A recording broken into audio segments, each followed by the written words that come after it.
Well, I'm on my way to Beth's house, my friend's Beth's, and we're going to go over her new little recording studio system.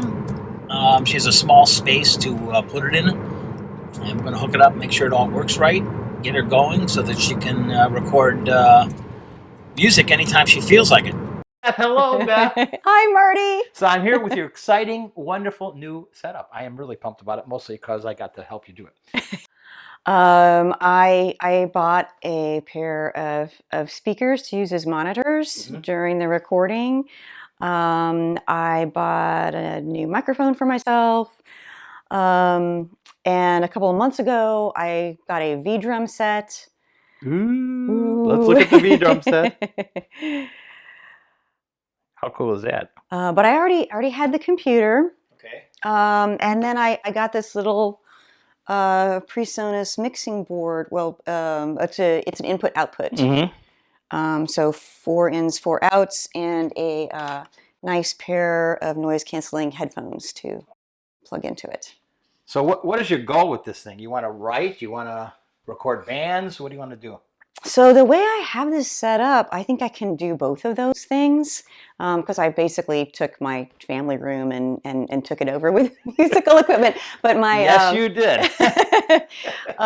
So I don't have a very big house. It's just an 1,100 square foot house, but it's just me and my partner living in it, so we can kind of coexist comfortably with the music equipment. And then my band practices here, every other weekend-ish. So we sort of, leave that equipment set up for them. And what's cool about this is that I have just about enough inputs that I can record the band practicing. And so we can use it for that purpose. But I can also use it on my own to just compose things. Okay. Right. So I have 4 audio inputs into this device, which then connects to my computer.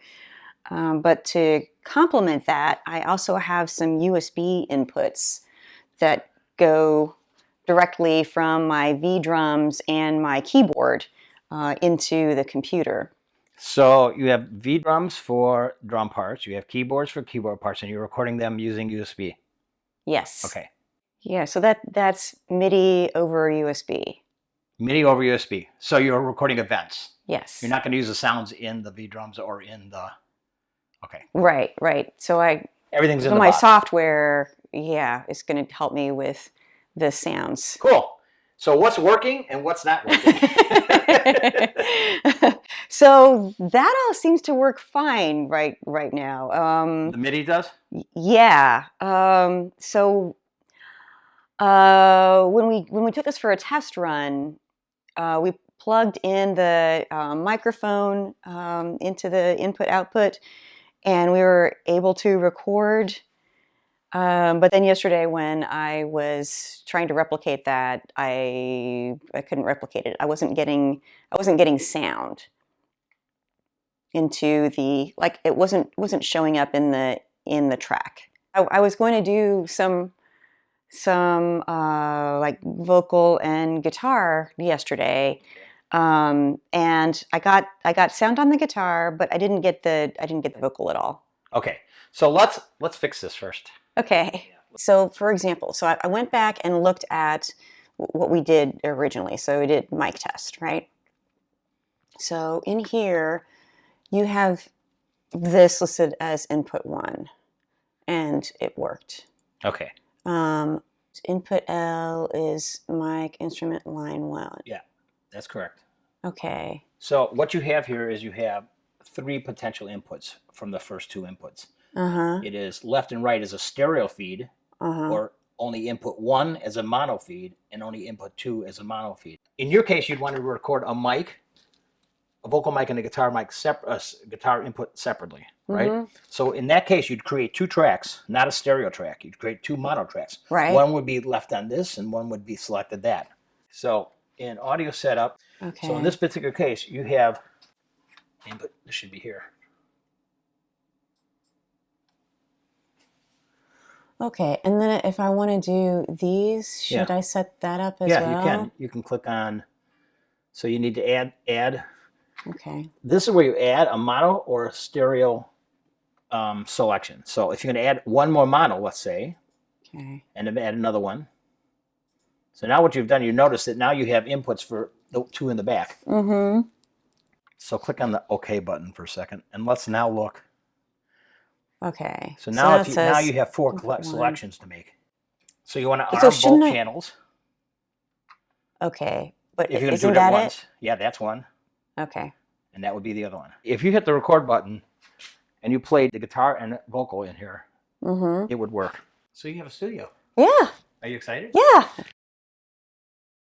Now that you've played with it just a little bit, you're of course just getting familiar with it, and you're just touching all the possibilities, right? Do you feel like it's a confusing thing to deal with, or you feel like it's not that hard, and that you'll be able to do what you want? There's definitely a lot of gadgets in this in this piece of software, but I think getting started isn't that hard. Yeah, yeah. The gadgetry. What do you consider the gadgetry? Like the plugins, the effects, the synthesizers, the EQ. Plus, I have a lot to learn about EQing things, and yeah, for sure. Yeah, but what about the amount of time it takes you to turn it on because you have a writing idea? Do you think it's quick or slow, or? I could probably get this all booted up in about 5 minutes, I think. And is that quick enough for you? It's not for me all the time. That's why I answered the question. As it turns out, I'm not. Yeah. So, right. But it's good for you. Yeah. If let's say like I have an hour that I can mess around in the evening, like after dinner or after I wash the dishes. 5 minutes to boot up is okay. Yeah.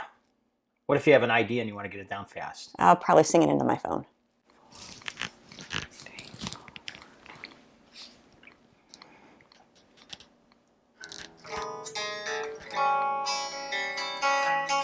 There were loads of old injustice. There were trunkfuls of mistrust. Duffels stuffed with had enough. In the box and made of us. The system works! Yay!